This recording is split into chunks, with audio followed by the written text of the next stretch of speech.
Imagine you are standing on the edge of a vast plain somewhere in Central Asia. The year is 1231. The ground is trembling, not from an earthquake, from hooves. Tens of thousands of hooves, moving in perfect silence. No drums, no war cries, no chaos. Just a low, rhythmic thunder rolling toward you across the steppe, like a storm that has already decided the outcome before it even arrives. And here is the thing that should stop you cold. This army has not lost a single pitched battle in over 3 decades. Not one. Let that land for a moment. We are not talking about a lucky streak. We are not talking about a regional power that defeated a few neighbors and called it conquest. We are talking about the single most dominant military force in recorded human history. An army that defeated the Jin Dynasty of northern China, the Khwarezmian Empire stretching from Persia to the Aral Sea, the Kingdom of Georgia, the Cumans of the Black Sea steppe, the Kievan Rus, the Poles, the Hungarians, and the Abbasid Caliphate of Baghdad, arguably the most powerful Islamic state on earth at the time. All of them defeated decisively. Military historians call this kind of sustained dominance statistically improbable. War is chaos. Every army loses sometimes. Terrain, weather, disease, bad intelligence, a commander who makes one fatal mistake on the wrong morning. These are the variables that humble even the greatest fighting forces. The Romans lost. The Macedonians under Alexander eventually stopped. The Ottoman armies bled. Every empire, no matter how powerful, eventually finds the battle it cannot win. The Mongols under Genghis Khan and his immediate successors went 30 years, some historians argue closer to 40, without losing a single major engagement in open battle. 30 years. Think about what changed in 30 years of your own life. Technologies rose and fell. Political systems collapsed. The world transformed. And through all of that, across an area that would eventually cover 24 million square kilometers, the largest contiguous land empire in human history, one army kept winning, every single time. But there is a question that haunts every serious military historian who studies this period, a question that the numbers themselves demand you ask. How?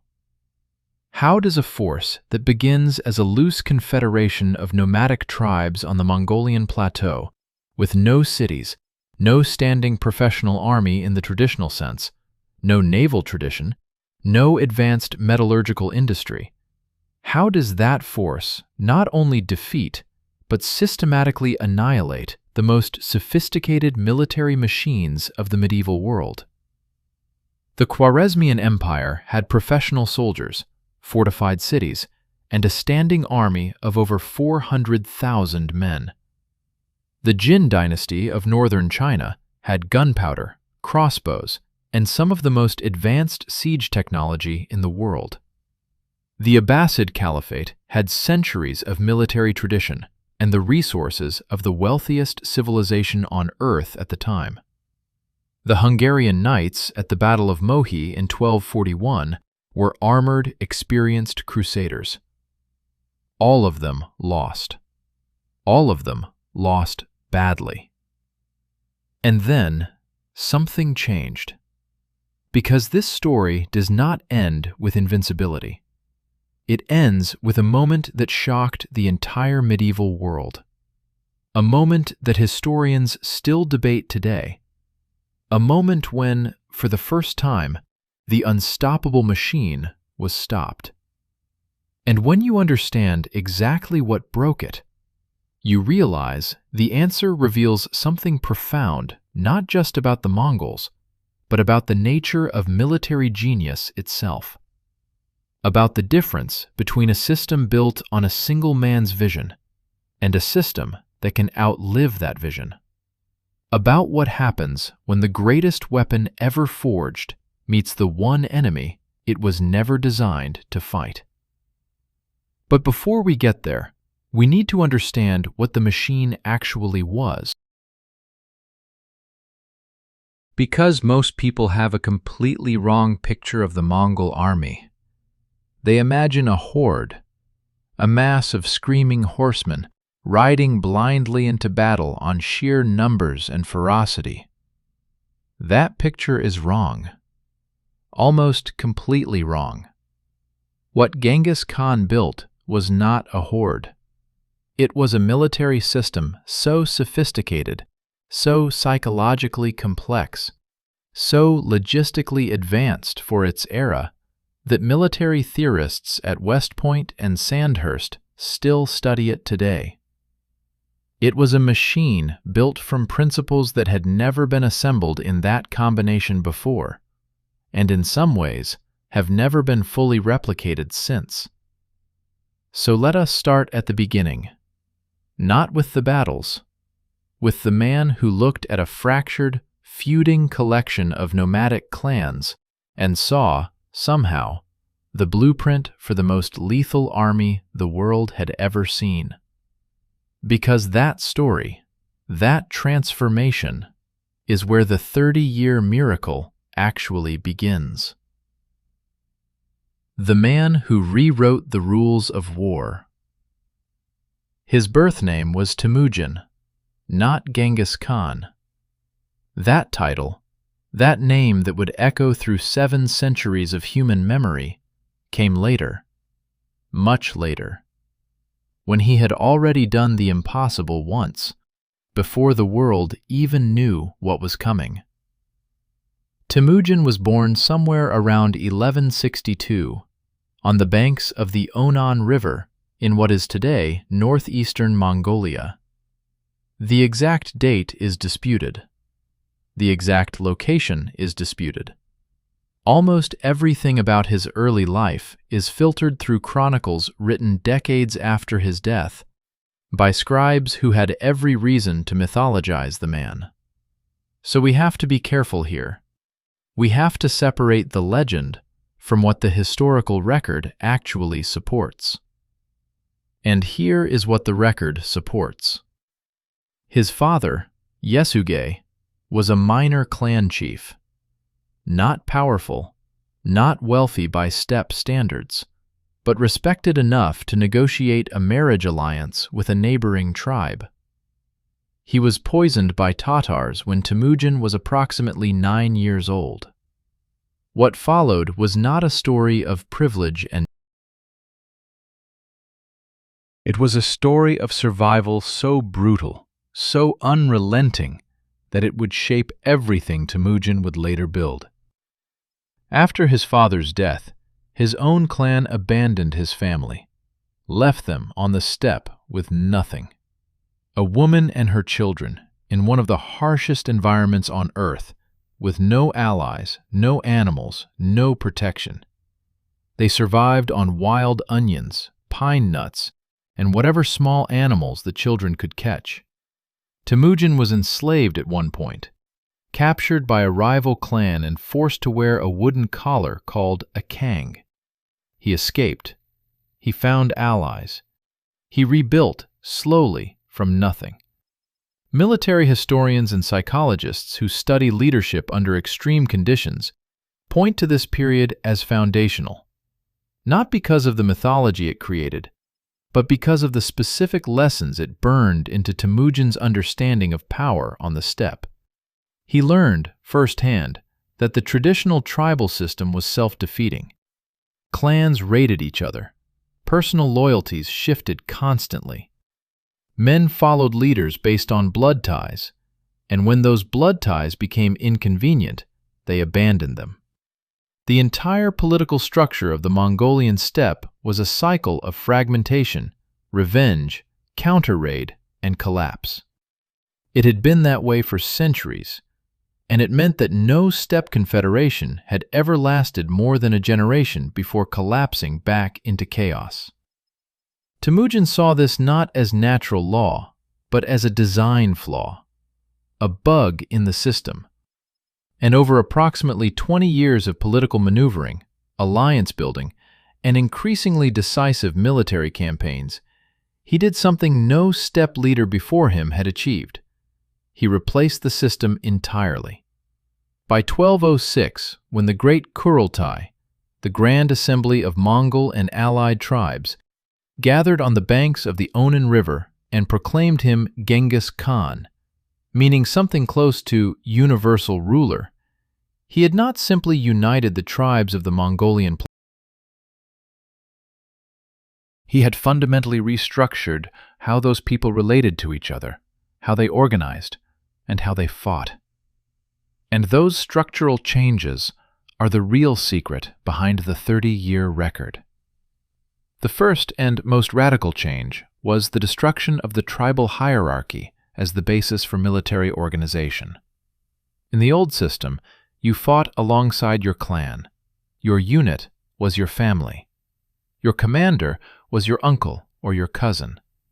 This sounds cohesive, but it was actually catastrophic for military discipline. If your uncle decided the battle was lost and ordered a retreat, you retreated, regardless of what the overall commander wanted. If a dispute broke out between two clans during a campaign, the army could literally fracture mid-operation.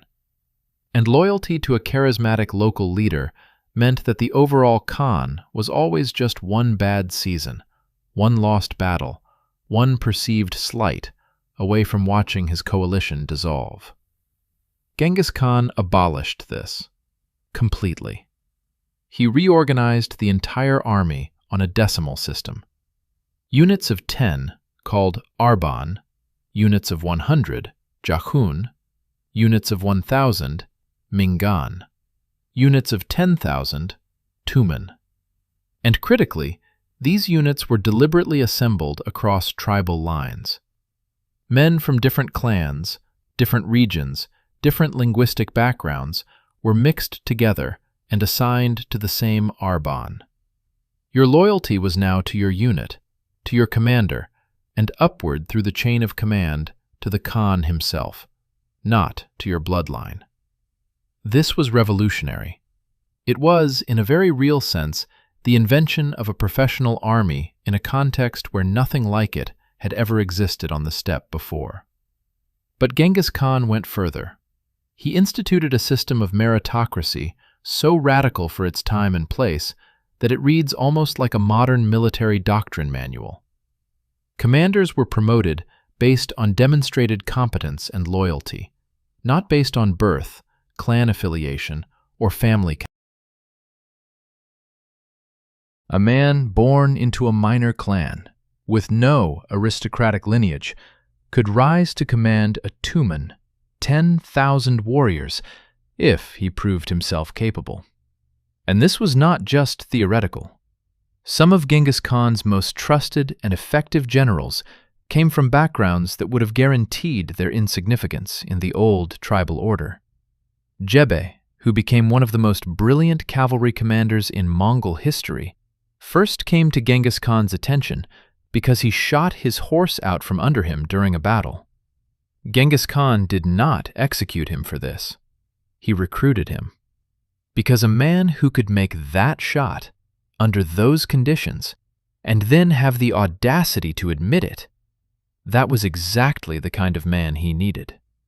Subutai, the general who would eventually design the invasion of Hungary and Poland that stunned all of Europe, was the son of a blacksmith.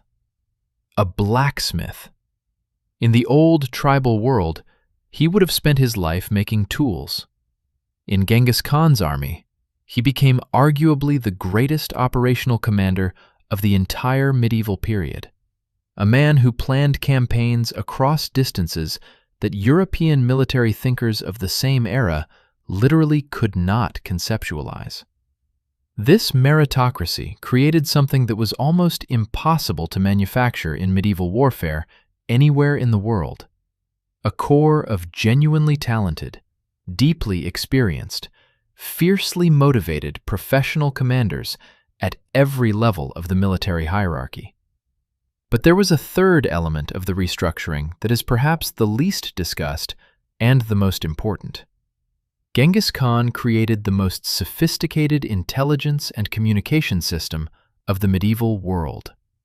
Before any major campaign, Mongol agents, merchants, travelers, diplomats, defectors were sent ahead, sometimes months in advance, sometimes years.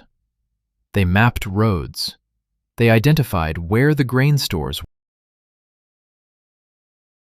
They found the political fault lines between enemy factions, which governors resented the central authority, which merchants wanted stable trade routes, which generals were ambitious and poorly rewarded.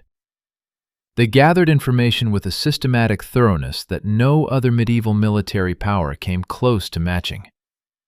And then, during campaigns, the Mongols used a relay system called the Yam, a network of horse relay stations that could carry messages across thousands of kilometers at speeds that were, by the standards of the 13th century, almost unimaginable. A message could travel from the front lines to the Mongolian heartland in days, rather than the weeks or months that European or Chinese commanders worked with. This gave Mongol commanders a strategic awareness of developing situations that their enemies simply could not match. When the Hungarian king Bela IV was trying to coordinate a response to the Mongol invasion of 1241, his messengers were riding through mud and snow for weeks to reach his allies. Subutai already knew the positions of every Hungarian military force on the field before Bela had received responses to his first letters. This was not magic. This was system design. And layered on top of all of this, the decimal organization, the meritocracy, the intelligence network, the communication system, was something that is much harder to quantify but may have been the most powerful element of all. Genghis Khan created a culture of psychological warfare so deliberate, so refined, and so effectively deployed that it won battles before a single arrow was fired. The Mongols understood, with a clarity that most medieval commanders never approached, that an army's will to fight is more decisive than its numbers or its equipment. And they set about systematically destroying that will through a combination of terror, reputation management, and precisely calibrated mercy. The offer was always surrender without resistance, and you will be spared, your merchants protected, your administrators kept in place, your religious practices tolerated. Resist, and what happens to you will be a message to every city, every army, every ruler within 1,000 kilometers. And they kept both promises with absolute consistency. The destruction of Zhongdu, the Jin capital, in 1215. The annihilation of Urgench after the Khwarezmian governor massacred Mongol merchants. The systematic demolition of Merv, Nishapur, Herat, cities that resisted. These were not random acts of brutality. They were communications. Carefully constructed, deliberately amplified, spread by surviving refugees who fled to the next city and told their stories. By the time a Mongol army appeared on the horizon outside a new city, that city had often already received 3, 4, 5 waves of refugees from the previous city. The psychological work was already done. The will to resist had already been corroded. Military theorists call this effect shaping the battlefield. Genghis Khan was shaping the psychological battlefield of entire regions months before his cavalry arrived. So by the time we reached the great campaigns, the destruction of the Khwarezmian Empire beginning in 1219, the invasion of northern China, the deep raid into Georgia and the Pontic steppe, We are not watching a horde get lucky. We are watching the world's first truly modern military system, operating at the peak of its design. But here is what makes the story genuinely complex. Here is the thread that, if you pull it, starts to unravel something uncomfortable. All of this, the decimal system, the meritocracy, the intelligence network, the psychological operations, all of it was held together by one thing above everything else: the vision, the will, and the personal authority of one man. Genghis Khan did not just build an army. He built an army that was, in a very specific and ultimately fatal way, an extension of himself.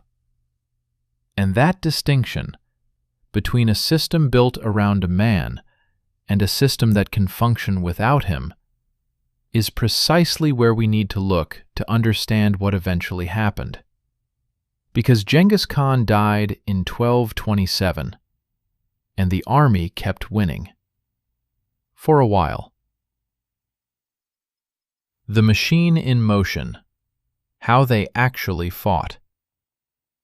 Here is a question that military historians keep coming back to, again and again, because the answer is so deeply counterintuitive. How did an army that fought primarily with bows and horses defeat armies that had heavy cavalry, fortified cities, professional infantry, crossbows, catapults, and, in some cases, gunpowder? The instinctive answer most people reach for is numbers. The Mongols must have had overwhelming numerical superiority. They must have simply drowned their enemies in bodies. But the historical record does not support this. In fact, it frequently contradicts it. At the Battle of Mohi in April 1241, Subutais forces faced a Hungarian army that most estimates put at roughly equal strength, somewhere between 60,000 and 80,000 men on each side, depending on which chronicle you trust. At the Battle of Legnica, fought the same week in a coordinated two-front invasion that itself represents one of the most audacious strategic operations in medieval history, the Mongol force under Khadan was almost certainly outnumbered by the combined Polish and German force it faced. They won both battles, decisively. At Yehuling in 1211, the Mongol forces fighting the Jin Dynasty were operating deep in enemy territory, far from their supply lines, against a professional Chinese army defending its home ground. The Jin had crossbowmen, armored infantry, war chariots, and fortified defensive positions. They lost so badly that Chinese chronicles describe the battlefield as covered in bones for miles in every direction. So numbers alone cannot explain this. Something else was happening on those battlefields. Something in how the Mongols actually fought that made their engagements end differently from how medieval combat was supposed to end. To understand it, you need to abandon almost everything you think you know about how medieval armies fought. Medieval warfare in Europe, in China, in Persia, virtually everywhere except the steppe, was built around one fundamental assumption.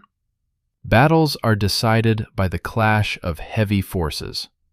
You mass your best troops, you advance, you make contact with the enemy, and you grind until one side breaks. The most heavily armored, the most physically powerful, the most numerous force at the point of contact usually wins. This is why European knights spent small fortunes on armor. This is why Chinese armies invested in armored infantry formations. The logic was universal. Close combat decides battles. Therefore, optimize for close combat.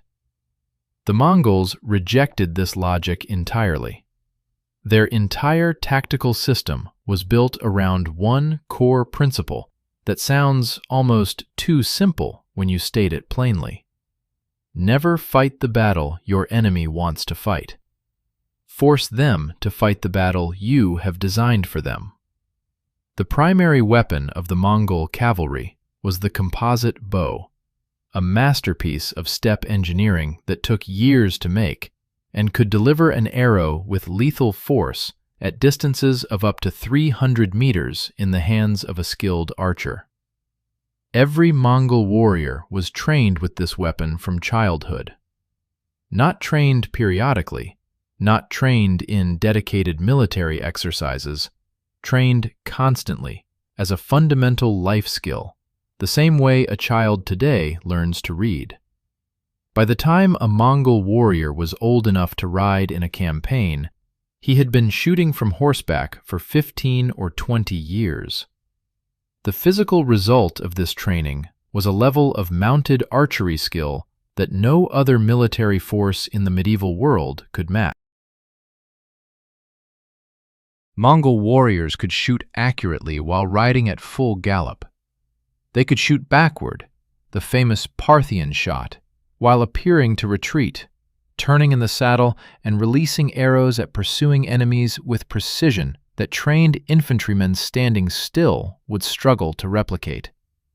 And this capability unlocked a tactical system that was devastating precisely because it exploited the central weakness of every heavy force that tried to face it. Heavy forces are slow. An armored knight on a heavy horse is enormously powerful at the moment of contact, but getting to that moment of contact takes time, takes space, and exhausts both horse and rider. A formation of armored infantry is nearly unstoppable when it is compact and disciplined, but moving it across a battlefield is like steering a ship. It has momentum, but limited maneuverability. The Mongols used speed and range to make that moment of contact never happen on the enemy's terms. The classic Mongol tactical sequence, described in their own military doctrine, recorded in Persian and Chinese chronicles, and reconstructed by modern military historians, worked something like this. The battle opens with light cavalry advancing toward the enemy formation, not to engage, but to provoke. Arrows begin falling on the enemy lines from distances that the enemy's own archers cannot effectively return fire at. Men and horses start dying. The enemy commander faces an immediate and agonizing choice. If he holds his position, the arrow storm continues. His men are dying, his horses are panicking, his formation is degrading, and the Mongols are not taking casualties because they are staying out of range. The psychological pressure builds toward breaking point within minutes. If he advances, if he orders his heavy cavalry or his infantry to move toward the Mongol line, he plays directly into the second phase of the trap. The Mongol light cavalry retreats, not in perfect order, maintaining their rate of fire, pulling the enemy formation forward across ground that the Mongol commanders have already studied and chosen for exactly this purpose. The enemy formation advances, trying to close the distance, and as it advances, it does three things that are catastrophic for its combat effectiveness. It accelerates. Men and horses moving toward an apparently retreating enemy tend to speed up, breaking the tight formation discipline that makes heavy forces effective. It spreads. As units try to close with the retreating enemy, gaps appear between formations. The compact, mutually supporting line that made the force nearly invulnerable starts to fracture into separated groups. And it exhausts itself. Heavy cavalry charging across open ground burns through the horse's energy at a rate that light cavalry, moving at a controlled canter in retreat, does not match. By the time the enemy force has pursued for 2 kilometers, 3 kilometers, sometimes more, their horses are blowing hard and their formation is in disarray. And then the third phase begins. From the flanks, from positions the enemy commander has been too focused on the retreating center to notice, the heavy Mongol cavalry appears. Not light archers. The armored lancers, the shock troops, held in reserve precisely for this moment. They hit the exposed flanks and rear of an enemy formation that is already tired, already disordered, already psychologically committed to a pursuit that has suddenly become a trap. Military historians call this the tulugma, the standard envelopment. But describing it as a tactic undersells what it actually was. It was a system, a repeatable, trainable, adaptable system that could be executed at the level of a jaghun, 100 men, or scaled up to operate across a front of 50 kilometers with multiple tumen acting in coordinated sequence. And the coordination is the part that should genuinely astonish you. At the Battle of Mohi, Subutais' plan required 3 separate Mongol forces to execute movements on a front spanning roughly 100 kilometers with precise timing against an enemy that was actively trying to disrupt those movements without any real-time communication technology beyond pre-planned signals and messengers on fast horses. He pulled it off, not approximately, precisely. The northern force under Khadan neutralized the Polish forces at Legnica, preventing them from reinforcing the Hungarians on almost exactly the schedule that Subutais' overall plan required. The main body pinned the Hungarian army at Mohi. A third force crossed the Sayo River at night under fire, established a bridgehead, and began the encirclement at the moment the main Hungarian force was fully committed to defending the main bridge. When the trap closed, the Hungarian army was not defeated. It was annihilated. Contemporary chronicles describe 60,000 Hungarian dead. Whether that precise number is accurate is debated. Medieval chroniclers were not actuaries. But the scale of the destruction is not disputed. The Hungarian kingdom was, for a brief period, effectively without an army. Now, here is where we need to add a layer that most popular accounts of the Mongols leave out almost entirely.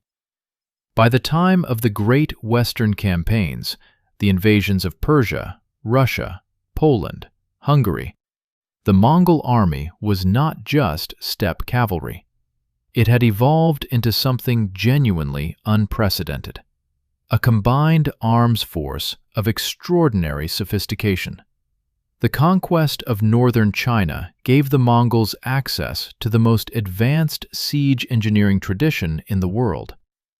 Chinese engineers, some captured, some who defected or were recruited, joined Mongol armies and brought with them knowledge of gunpowder weapons, counterweight trebuchets, incendiary devices, and systematic siege methodology that the nomadic steppe tradition had never developed. The result was an army that could do something no previous steppe power had managed. It could take fortified cities. Cities were the traditional refuge from steppe raiders. Throughout history, when nomadic cavalry appeared on the horizon, populations fled behind walls and waited. Walls were the technological counter to mobile cavalry. You cannot shoot arrows at stone. Previous steppe powers had raided, destroyed, and retreated, but they could not systematically reduce fortified urban centers. The Mongols could. At the siege of Zhongdu in 1214 to 1215, they employed counterweight trebuchets, fire arrows, and systematic blockade in a siege that lasted months but ended in complete Mongol victory. At the siege of Xiangyang in 1267 to 1273, which falls slightly outside our primary 30-year window but demonstrates the system's full development, Mongol forces under Kublai Khan's commanders employed enormous counterweight trebuchets, reportedly built by Persian engineers named Ismail and Ala al-Din, that could hurl projectiles of 150 kilograms at walls that had resisted conventional siege equipment for years. Xiangyang fell within days of the new engines being deployed.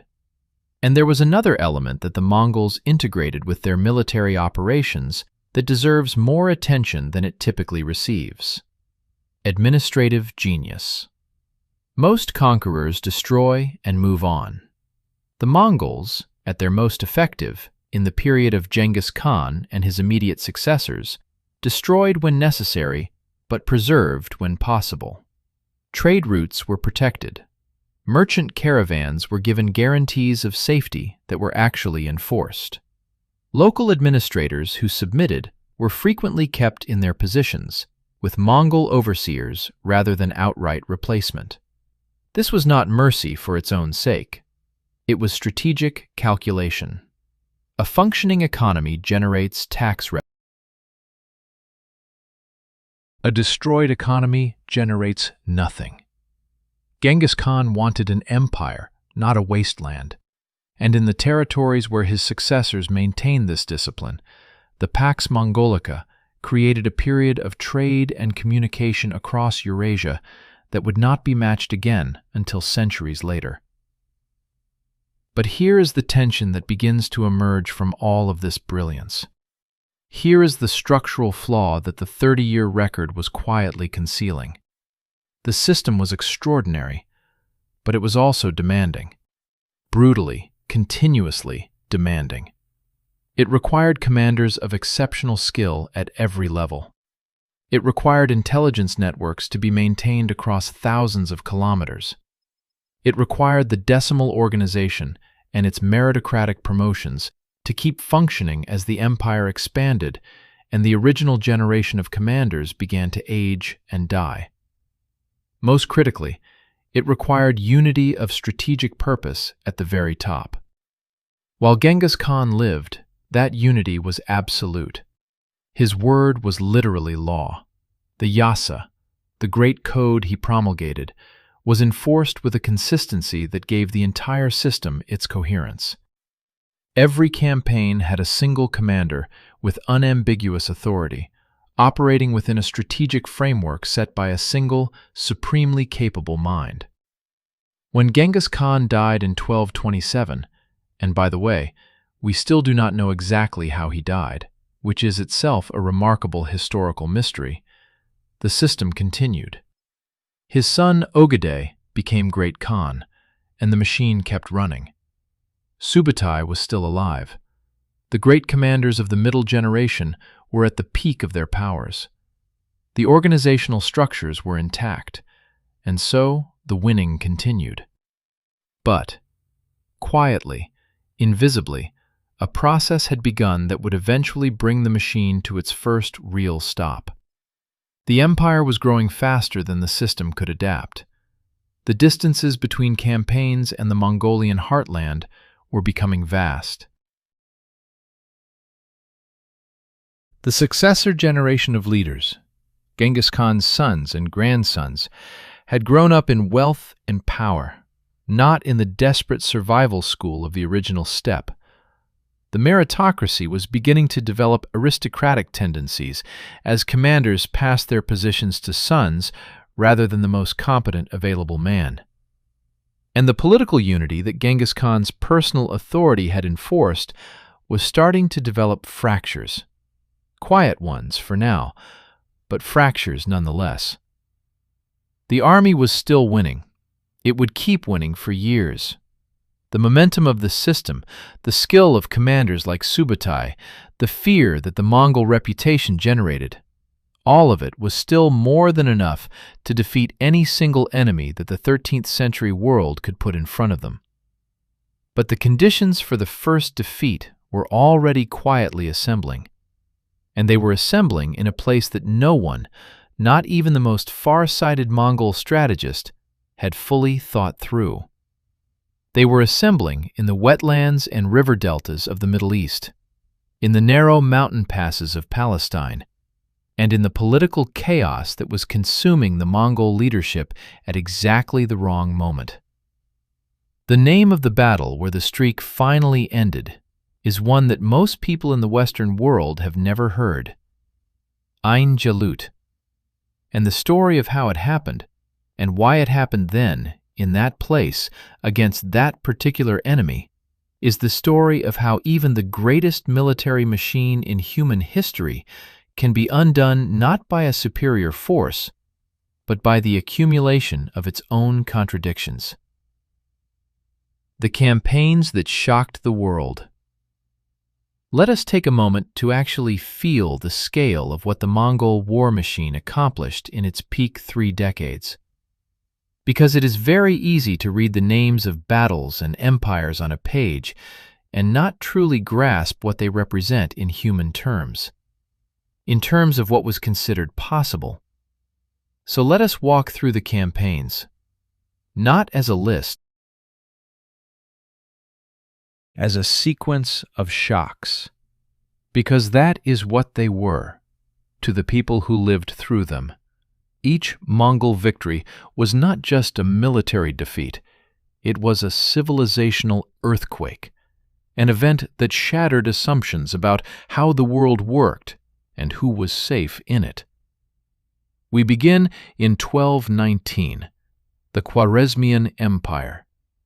If you have not heard of the Khwarezmian Empire, you are not alone. It has largely faded from popular historical memory, which is itself a testament to how completely the Mongols erased it. But in 1219, it was one of the most powerful states in the Islamic world. Its territory stretched from the Persian Gulf to the Aral Sea, encompassing modern-day Iran, Afghanistan, Uzbekistan, Turkmenistan, and parts of Pakistan. Its ruler, Shah Muhammad II, commanded an army that contemporary sources estimate at between 300,000 and 400,000 men. Its cities, Samarkand, Bukhara, Urgench, Merv, were among the wealthiest and most culturally sophisticated urban centers on Earth. Samarkand alone had a population estimated at over 500,000 people. It took the Mongols approximately 2 years to destroy it. Not weaken, not defeat militarily and force into submission, destroy. The Khwarezmian Empire, as a functioning political entity, ceased to exist by 1221. Shah Muhammad fled, was pursued across his own empire by a Mongol force under Jebe and Subutai, a pursuit covering thousands of kilometers, and died alone on an island in the Caspian Sea, reportedly without even a burial shroud. But the manner of destruction is what reveals the machine's sophistication. Genghis Khan did not send his army at the Khwarezmian forces in one great mass. He divided it, deliberately, into multiple columns that approached the empire's heartland from different directions simultaneously. Shah Muhammad, facing a multi-directional threat that his intelligence network had not anticipated, made the critical error of dispersing his forces to defend multiple cities rather than concentrating for decisive engagement. This was exactly what Genghis Khan needed him to do. By dispersing, Shah Muhammad transformed his numerical advantage into a liability. Each city now held a garrison force that was insufficient to defeat the Mongol column directed against it, but large enough that it could not be easily evacuated and consolidated elsewhere. The Mongols moved faster than the Khwarezmian communication system could track. Cities found themselves surrounded before reinforcements could arrive. The dispersed garrisons were defeated one by one, Bukhara fell. The Great Friday Mosque was reportedly used by Genghis Khan as a stable, a deliberate symbolic act of desecration that was itself a psychological weapon, a message to the Islamic world about the nature of the force it was now facing. Samarkand, the imperial capital, surrendered. Its population was spared, largely because it surrendered. The garrison troops who tried to fight their way out were hunted down and killed. Urgench, which resisted, was flooded when the Mongols diverted the Amu Darya River to destroy it. Contemporary accounts describe the city as essentially ceasing to exist as a habitable place. Merv, which also resisted, suffered casualties that Persian chronicler Ibn al-Athir put at over 1 million people, a figure that modern historians treat with extreme skepticism as almost certainly exaggerated, but which reflects the scale of destruction that eyewitnesses were attempting to communicate. The campaign against the Khwarezmian Empire established something in the consciousness of the medieval world that never entirely faded for the rest of the 13th century. The Mongols were not a raiding force. They were not even a conquering army in the conventional sense. They were something new. Something for which the political vocabulary of the medieval world had no adequate term. They were a civilizational force of nature. And while the main army was destroying the Khwarezmian heartland, Genghis Khan did something that still astonishes military historians when they look at the operational map. He sent Jebe and Subutai on what is called the Great Raid. With approximately 2 tumen, 20,000 men, these two commanders swept westward from Persia, through the Caucasus, around the Caspian Sea, across the North Pontic Steppe, and all the way to the Crimea. They defeated a Georgian army that was considered among the finest heavy cavalry in the Christian world at the time. They crushed an Alan-Cuman coalition force. They penetrated into the Crimean Peninsula and sacked several Genoese trading posts. Then, in 1223, they encountered a combined force of Cuman and Kievan Rus princes at the Battle of the Kalka River. What happened next was almost theatrical in its completeness. The Mongol force used the feigned retreat that had destroyed so many armies before.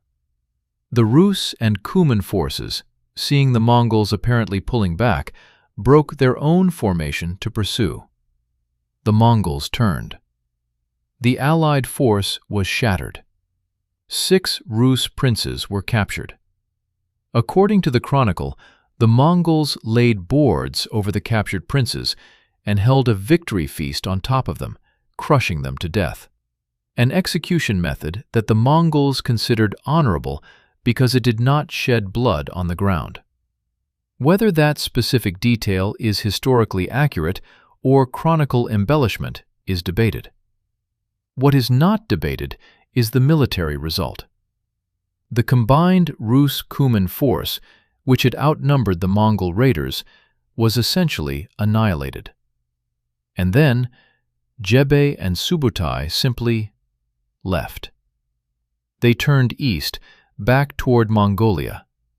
Their reconnaissance mission was complete. Because that is what the Great Raid actually was, a reconnaissance in force.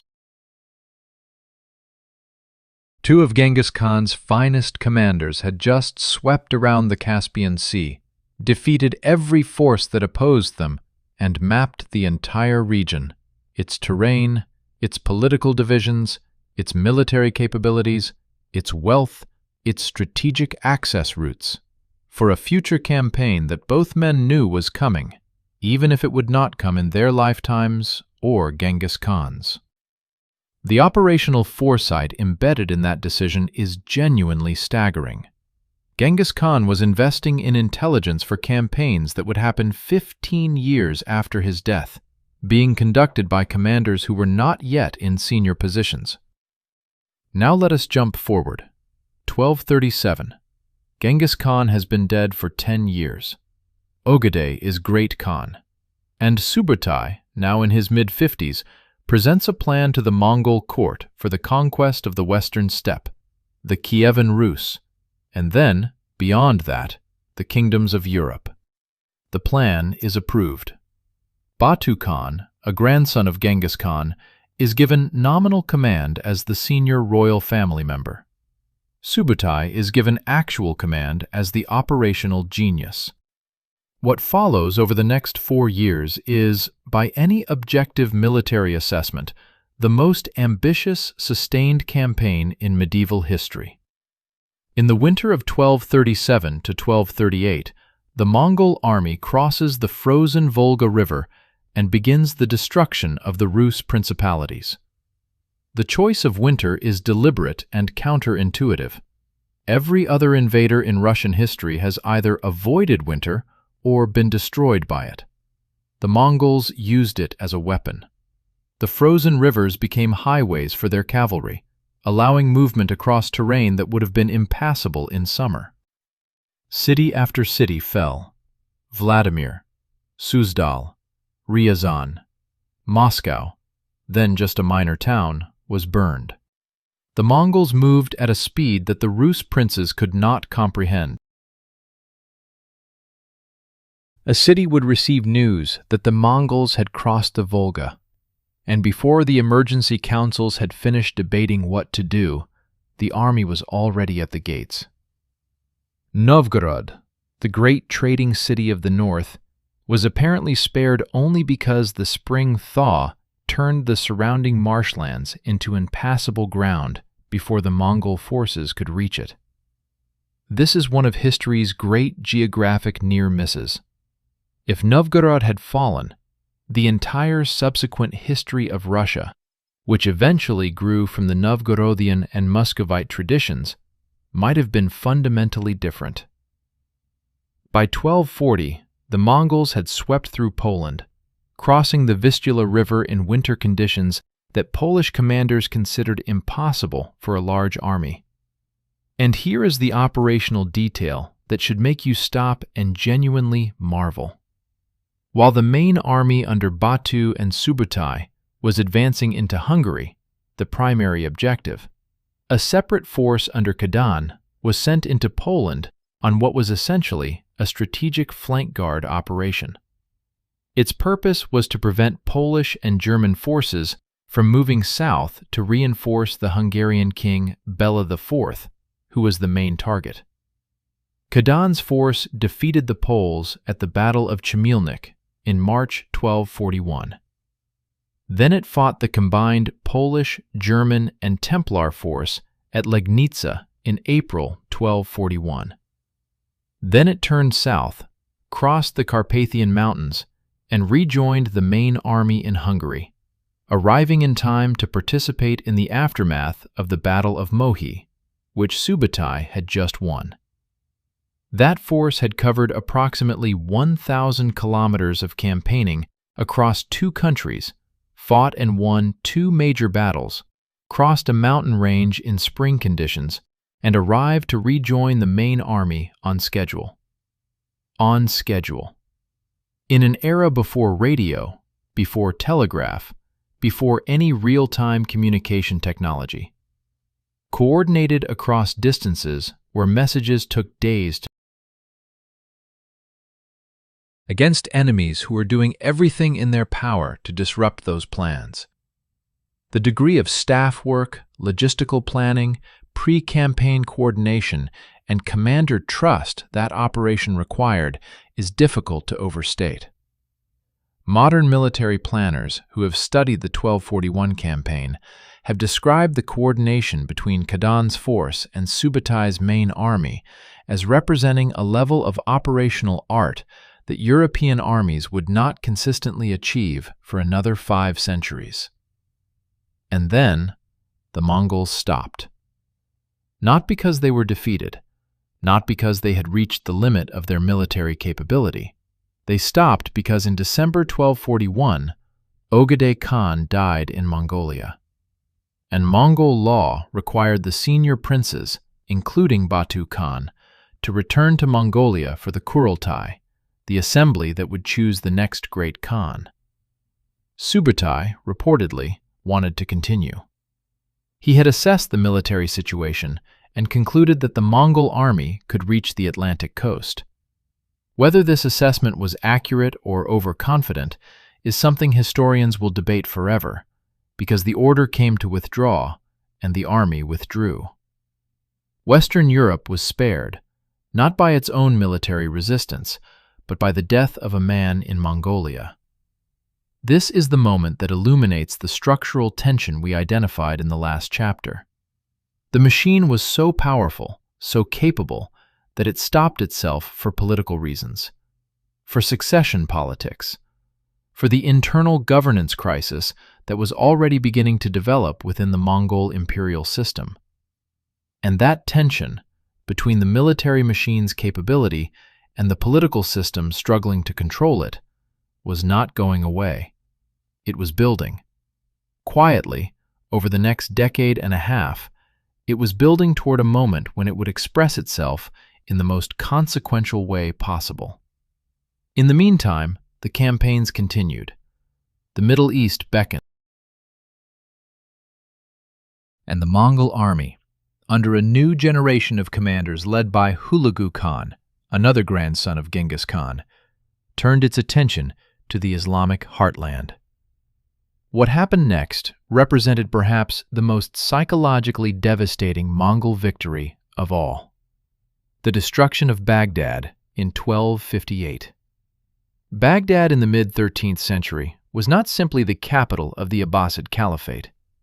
It was the symbolic center of the Islamic world, the seat of the Caliph, the successor to the Prophet, the spiritual and political leader of Sunni Islam across the world. Its library, the House of Wisdom, was one of the great repositories of human knowledge on earth, containing centuries of accumulated scholarship in philosophy, mathematics, astronomy, medicine, and literature. Hulagu Khan's forces surrounded the city in January 1258. The Caliph al-Mustasim attempted to negotiate, miscalculating badly the nature of the force he was facing. The city was taken in February. The Caliph was executed, reportedly wrapped in felt and kicked to death by horses, again the bloodless execution method. And the city was systematically sacked for 17 days. The House of Wisdom was destroyed. The books thrown into the Tigris River reportedly turned the water black with ink, according to Islamic chronicles. Whether this is literal or literary, the symbolic weight of what it represented was felt across the entire Islamic world instantaneously. The Abbasid Caliphate, which had existed for over 500 years, ended on that day. There would not be another universally recognized caliph for centuries. The Islamic world was in shock. A shock deeper than military defeat. A shock that touched identity, theology, cosmic order. If God permitted the caliph to be killed and the seat of Islamic civilization to be destroyed, what did that mean? Hulagu's forces continued westward. Aleppo fell. Damascus. The great cities of the Fertile Crescent were opening like locks before a key. The road to Egypt lay open. And Egypt was the last significant military power in the region capable of organized resistance. Its rulers were the Mamluks, a military caste of soldiers who had themselves been slaves, bought as children, trained from youth as professional warriors, and who had recently seized power from their own masters in a palace coup. Their sultan, Qutuz, knew what was coming. He had received refugees from Baghdad, from Aleppo, from Damascus. He had heard the stories. He knew that no army had successfully resisted the Mongols in open battle in living memory, and he chose to fight anyway. What Qutuz knew, and what the Mongol commanders apparently underestimated, was that the situation in 1260 was not the same situation as 1241. the machine had changed. The empire had changed. And the specific Mongol force advancing toward Egypt was not the same instrument that had destroyed Baghdad 2 years earlier. The reasons for that change are complex, interconnected, and deeply revealing about what was happening inside the Mongol system. And those reasons led directly to a battlefield in Palestine. A battlefield where, for the first time in 30 years, everything went wrong. Cracks in the machine. There is a particular kind of failure that is invisible until the moment it becomes catastrophic. Not the failure of a bridge that cracks visibly over years, warning everyone who looks at it that something is wrong, but the failure of a system that looks perfectly intact from the outside, that is still winning, still expanding, still producing results, while deep inside, at the structural level, the foundations are quietly rotting. The Mongol Empire in the 1250s looked, from the outside, like it was at the absolute peak of its power. Baghdad had just fallen. Damascus had just fallen. The Islamic world was in shock. The map of Mongol-controlled territory was larger than it had ever been. If you were a political observer in 1258, looking at the military record and the territorial extent of the empire, you would have concluded that this machine was unstoppable for generations to come. You would have been wrong. Because inside the system, 4 separate processes of decay had been running simultaneously for years.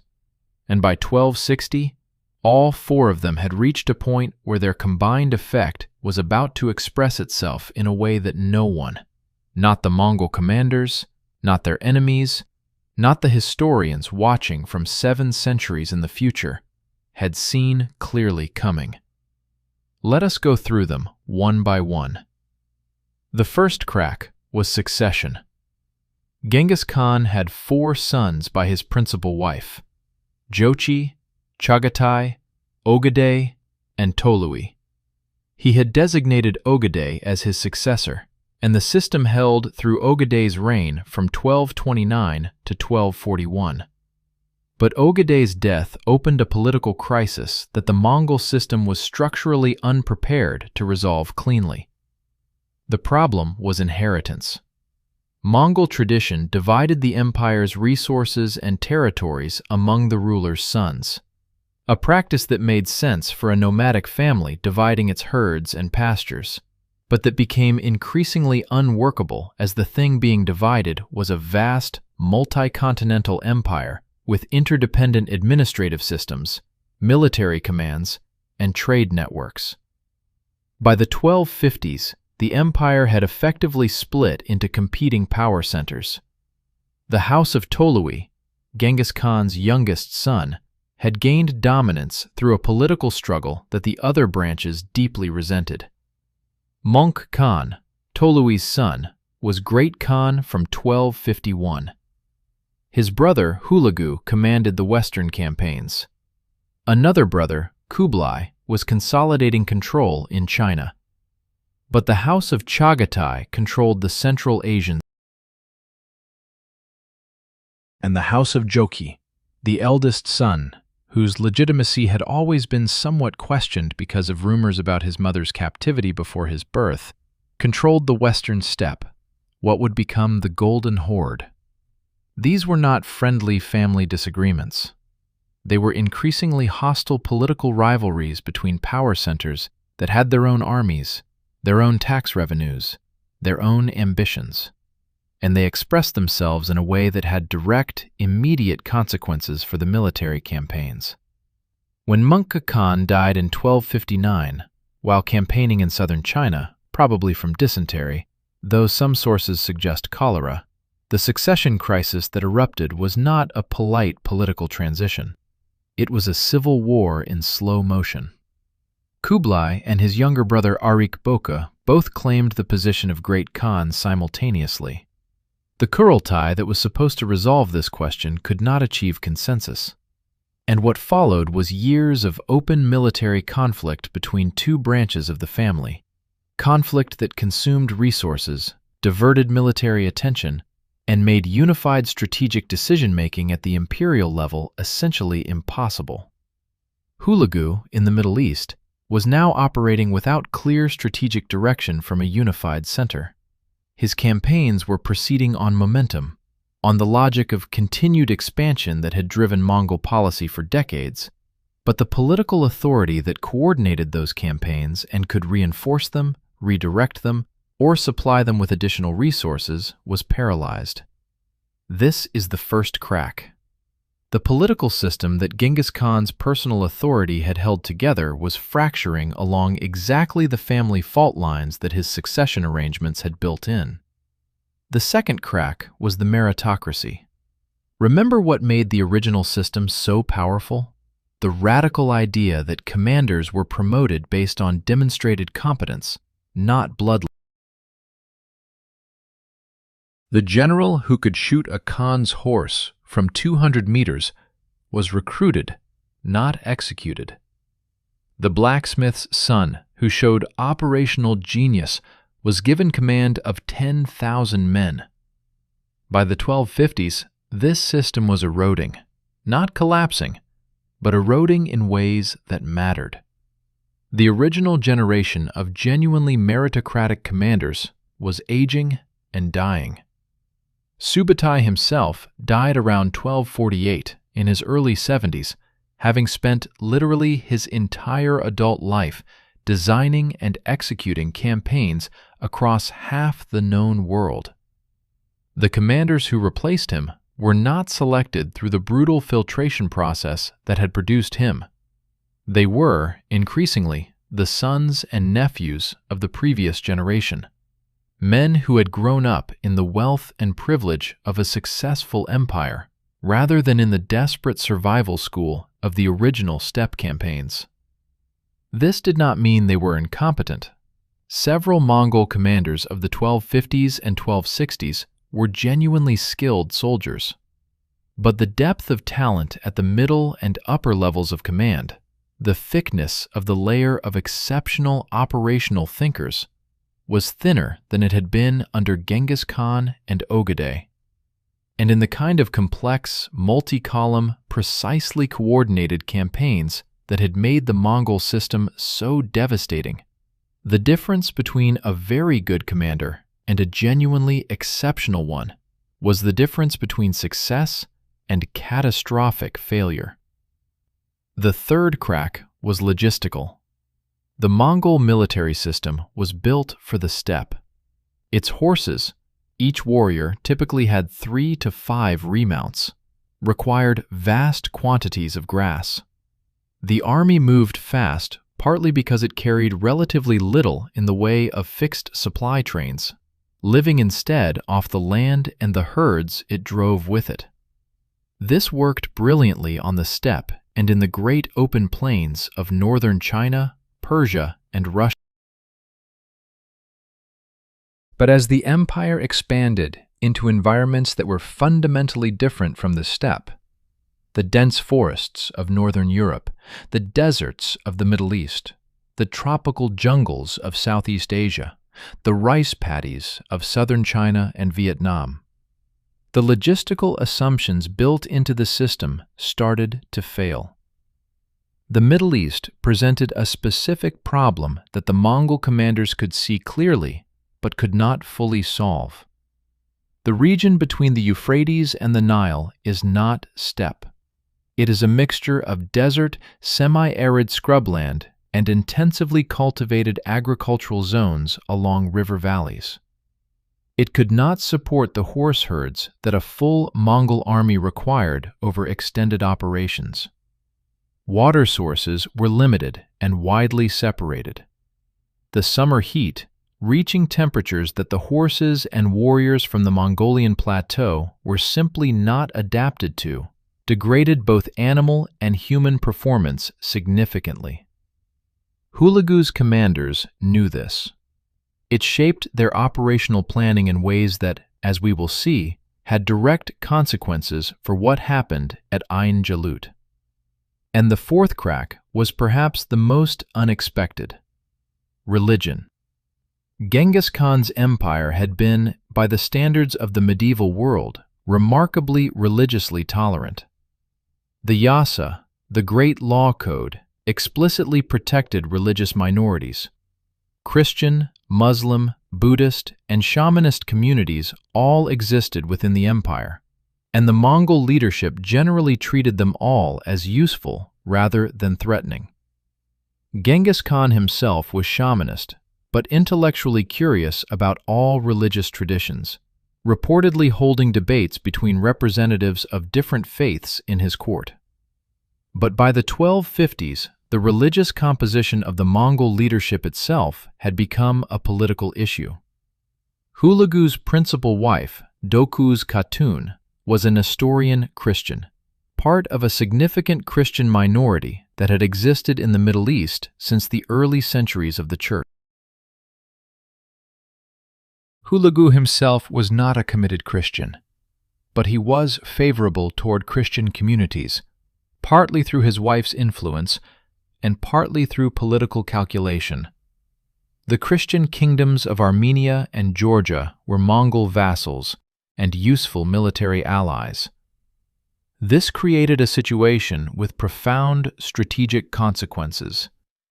When Hulagu's forces destroyed Baghdad and killed the Caliph, the Muslim populations of the Middle East, which constituted the vast majority of the people in the region, experienced it not just as military conquest, but as religious persecution. The rumors that spread that Hulagu had deliberately protected Christian communities while destroying Muslim ones, that Christian allies had participated gleefully in the sacking of Baghdad, were in some cases exaggerated, but not entirely without foundation. The result was that the Mongol advance into the Middle East was generating a level of motivated resistance that previous campaigns in other regions had not. The Mamluk Sultanate of Egypt was not just fighting to preserve its political independence, it was fighting as the last defender of Islamic civilization after the fall of the Caliphate. That is a different quality of motivation than defending a city or a kingdom. That is the motivation of people who believe they are fighting for something that cannot be allowed to die.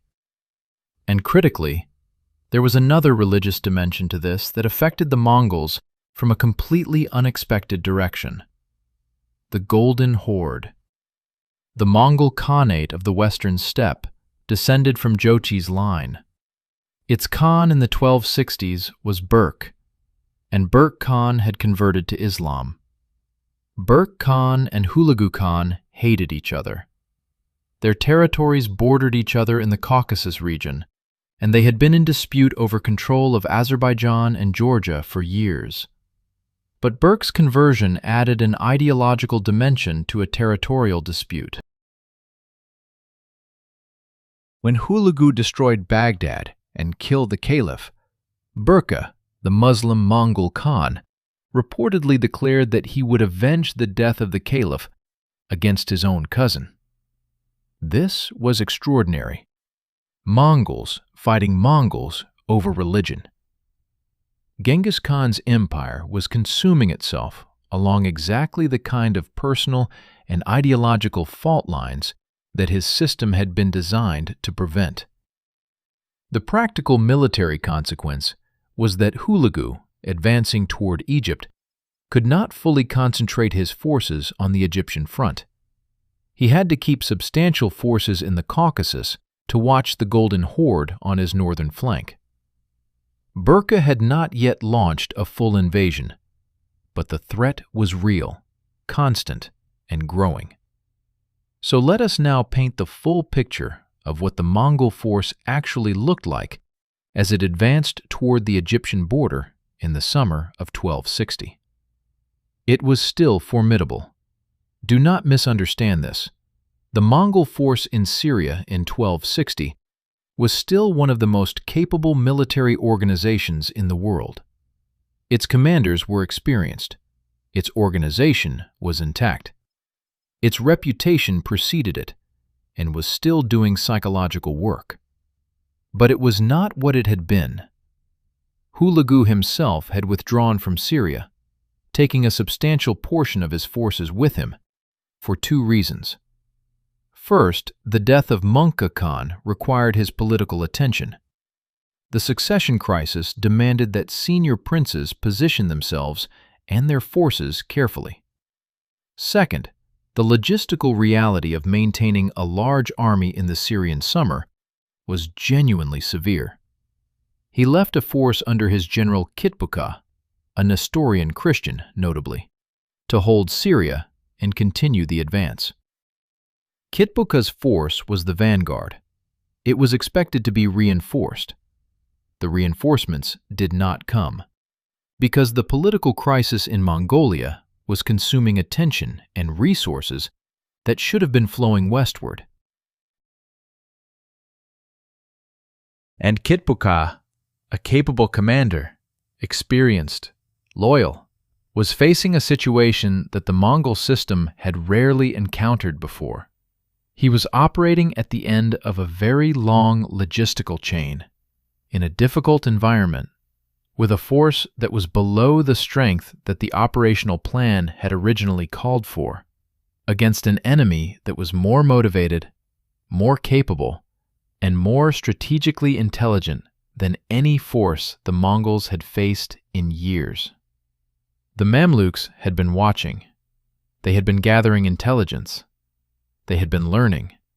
And they had found something. Something in the terrain, in the timing, in the specific weakness of the Mongol force as it stood in the summer of 1260, that they believed, cautiously, desperately, with full knowledge of what the consequences of failure would be, could be exploited. Their plan was not simply to fight the Mongols. Every army that had simply fought the Mongols had lost. Their plan was to fight a completely different battle than the one the Mongols expected, to use terrain, timing, intelligence, and a specific tactical innovation against an enemy whose greatest strength had always been its ability to dictate the terms of engagement. The architect of that plan was a man named Baybars, and the place he chose was a valley in northern Palestine called Ain Jalut, in Arabic, the Spring of Goliath, named for the biblical story of a shepherd boy who killed a giant that no one else believed could be defeated. The name, in retrospect, feels less like coincidence and more like prophecy. Ain Jalut, the day the giant fell, September 3rd, 1260. The valley of Ain Jalut lies in the Jezreel Valley of northern Palestine, roughly 30 kilometers southeast of the city of Haifa. It is not a dramatic landscape. No towering cliffs, no roaring rivers, no natural fortress that announces itself as a place where history will be made. It is a relatively flat agricultural plain, bordered by the hills of Galilee to the north and the slopes of Mount Gilboa to the south. The Harod stream runs through it, shallow and slow in the late summer heat. It does not look like the place where the greatest military winning streak in medieval history would end. But Baybars had not chosen it for its drama. He had chosen it for its geometry.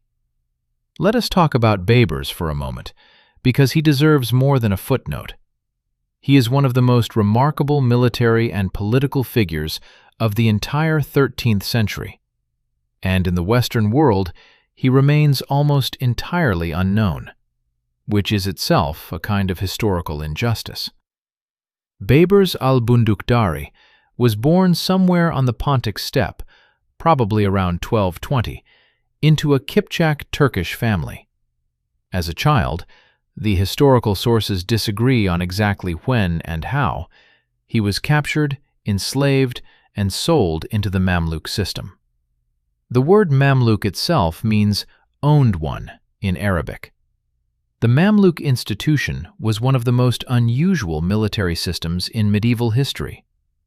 An army built entirely from enslaved soldiers, purchased as boys, trained from youth in a closed military academy system, and forged into professional warriors of exceptional skill. The Mamluk training system was, in its own way, as sophisticated as the Mongol system, and built around some of the same core principles. Physical training began in childhood and never stopped. Horsemanship was developed to a level that rivaled the steppe tradition. Archery, both mounted and dismounted, was practiced with a systematic rigor that produced warriors capable of matching Mongol archers at combat ranges. And the Faris, the complete warrior curriculum of the Mamluk system, included not just weapons skills, but tactical doctrine, unit cohesion training, and the psychological hardening that comes from a lifetime of structured military education. Baybars had risen through this system on pure. By 1258, he was one of the most senior and capable Mamluk commanders in Egypt. And he had a quality that made him uniquely dangerous in the situation of 1260. He had fought the Mongols before. At the Battle of Pelusium in 1259, a smaller engagement that history has largely forgotten but that Baybars had not, he had commanded Mamluk forces against a Mongol raiding force. He had studied how they moved, how they communicated, how they responded to unexpected situations. He had learned, at first hand, what the Mongol tactical system looked like from the receiving end. And he had identified something. The feigned retreat, the tulugma, the great weapon that had destroyed so many armies, worked because the pursuing force broke formation in the excitement of apparent victory. It worked because commanders lost situational awareness in the chaos of pursuit. It worked because the army on the receiving end did not know it was a feigned retreat until the trap had already closed. But what if you knew it was coming? What if your entire tactical plan was built around the assumption that the feigned retreat would happen, and you had trained your forces specifically to not break formation when it did? What if you could turn the Mongols' greatest weapon against them by refusing to be the army they expected to fight? Baybars brought this insight to Sultan Qutuz, who gave him operational command of the Egyptian vanguard. Together they designed a plan that was, in its essentials, a mirror of the Mongol system turned back on itself. The Mamluk army that marched out of Egypt in late August 1260 numbered somewhere between 10,000 and 20,000 men. The precise figure is disputed across different chronicles and modern historical analyses.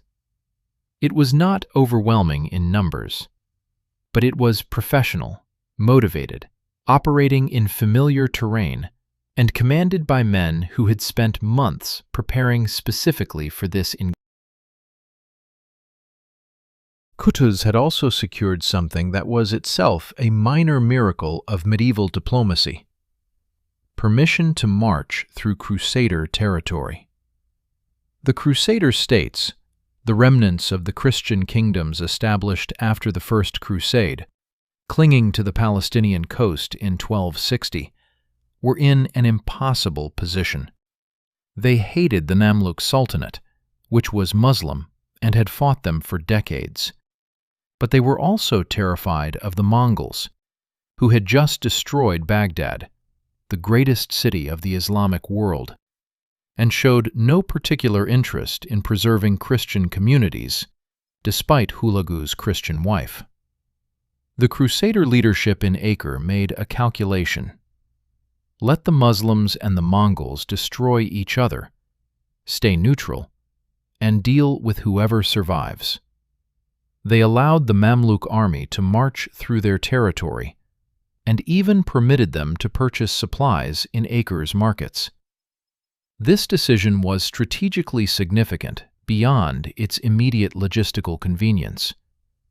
It meant the Mamluk army arrived at Ain Jalut rested, supplied, and having approached from a direction that Kitpukha's intelligence may not have fully anticipated.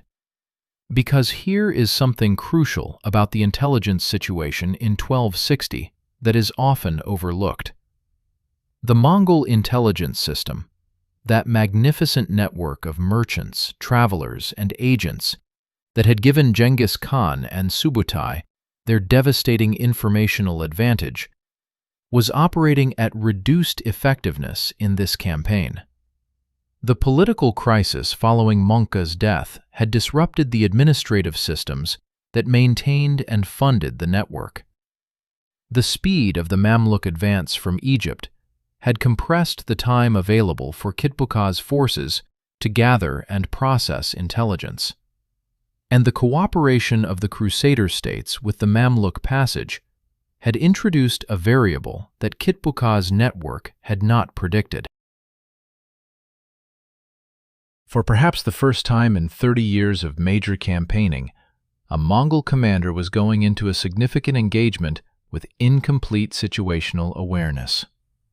Kitbuka's force, estimates range from 10,000 to 15,000 effective cavalry, with some sources suggesting it may have been somewhat larger, moved to meet the Egyptian threat in early September. The specific numbers remain a subject of genuine historical debate, and honest historians acknowledge that the chronicle sources from this period are less reliable than we would like. What is not seriously disputed is that the two forces were roughly comparable in size. This was not a battle where one side had an overwhelming numerical advantage. Kitbuka was an experienced commander. He was not reckless, but he was operating under several constraints that the historical record makes clear. He was under strength relative to his original operational plan. He was in an environment that favored his enemy's logistical situation over his own.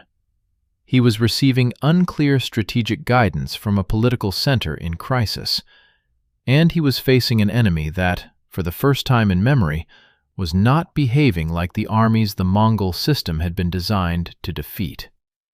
The Mamluks were not demoralized. They were not dispersed. They were not defending fixed positions that could be bypassed and isolated. They were advancing toward him in concentrated force on ground of their own choosing. On the morning of September 3rd, the battle began. The Mamluk vanguard, under Baybars himself, made contact with the Mongol force in the Jezreel Valley. And then, in what must have felt to the Mongol commanders like the confirmation of everything they had ever experienced, the Mamluk vanguard began to fall back. But here is the thing that Kitbuka should have recognized, and may have been too confident to fully process. The retreat was too orderly, too controlled. The Mamluk horsemen falling back were not panicking. They were not breaking formation. They were withdrawing at a pace that kept them just ahead of pursuit, maintaining distance, drawing the Mongol force forward, exactly as the Mongols themselves had done to so many enemies before. Baybars was running the Tulugma back at them. As the Mongol force advanced into the valley, following the retreating Mamluk vanguard, the terrain began to work against them. The hills of Galilee to the north and Mount Gilboa to the south narrowed the operational space. The Mongol cavalry, accustomed to operating on open steppe, where their numerical flexibility and superior maneuverability gave them infinite tactical options, found itself increasingly channeled into a defined killing ground. And from the hills on both sides, where Kutus had positioned the main Mamluk force in concealment, the signal was given. The historical sources, Arabic chronicles, later Mongol accounts, and secondary analyses by modern military historians, including John Masson Smith, Jr. and Reuven Amitai Price, who have done the most rigorous academic work on this battle, agree on the essential sequence of what followed, even if they differ on specific details. The Mamluk main force erupted from the hillsides onto the flanks of the advancing Mongol column. At approximately the same moment, the Mamluk vanguard under Baybars stopped retreating and turned to fight. The Mongol force, which had been advancing in pursuit, suddenly found itself caught between a force to its front that had stopped running and forces hitting both flanks from elevated positions. It was the Tulugma, executed against the army that had invented it. The fighting was fierce. Do not let the elegance of the tactical description create a false impression of clean, bloodless efficiency. Medieval cavalry combat at close quarters was brutal, chaotic, and lethal on both sides. The Mongol warriors were professionals. They did not simply collapse when surprised. They fought back hard. There was a moment, recorded in the Arabic chronicles with dramatic emphasis, that may reflect genuine historical memory or literary elaboration, when part of the Mamluk line broke. A Mongol counterthrust penetrated the Mamluk formation and threatened to unravel the entire plan. At this moment, Sultan Qutuz himself reportedly threw his helmet to the ground, rallied the wavering troops by riding directly into the fighting, and stabilized the line. Whether the precise details of this moment are historically accurate or have been embellished in the retelling, as dramatic turning points in battles often are, the outcome is not in dispute. The Mongol force under Kitbuka was defeated, not just pushed back, decisively defeated, in the engagement that Mongol doctrine was specifically designed to prevent, a close-quarters battle of attrition on terrain that negated their tactical flexibility. Kitbuka himself was captured. His fate, as recorded in the Arabic chronicles, has a kind of dark symmetry to the Mongol executions that the chronicles of Zhongdu and Baghdad had recorded before it. He was brought before Sultan Qutuz. According to the chronicle of Ibn Abd al-Zahir, Kitbuka faced his captors without apparent fear. He reportedly told Qutuz that his death would not go unavenged, that the Mongol army would return, and when it did, the horses would trample the fields of Egypt. It is a defiant speech. Whether he actually said it, or whether the chronicler constructed it to serve a narrative purpose, is impossible to know. But it reflects something real about the Mongol commanders of that generation, a genuine, absolute conviction that the machine was still intact and would resume its work. He was executed. The Mongol forces in Syria, receiving news of Kitbuka's defeat, withdrew northward and eastward. Damascus, which had submitted to Mongol authority less than 2 years before, was retaken by Mamluk forces within weeks. Aleppo. The Mongol presence in Syria, which had seemed like the beginning of an inexorable advance toward North Africa, evaporated with a speed that shocked observers across the region. The 30-year winning streak, or more precisely, the streak of unbroken success in major pitched battles that had begun under Genghis Khan and continued through the campaigns of Ogadai, Guyuk, and Munka, was over. Now, here is where we need to be precise, honest, because the popular narrative around Ain Jalut sometimes overclaims in ways that the historical evidence does not fully support. The Mongols were not finished as a military power. They would return to Syria. 3 more times over the following decades, Mongol forces would invade and be repelled by the Mamluks.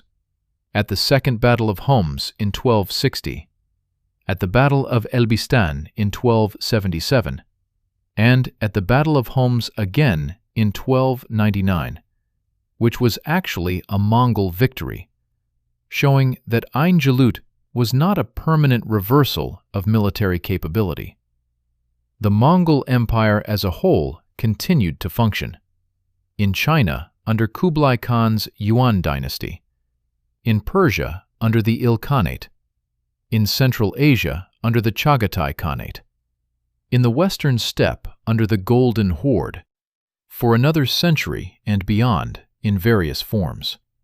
And serious military historians, including Reuven Amitai Price, whose 1995 book, Mongols and Mamluks, remains the definitive academic study of this period, caution against treating Jalut as a moment of mystical reversal, the unstoppable force finally meeting the immovable object. The reality is more complex and more interesting than the myth. Jalut was a genuine Mamluk tactical victory, achieved through genuine military skill, good operational planning, and intelligent exploitation of specific Mongol vulnerabilities at a specific moment.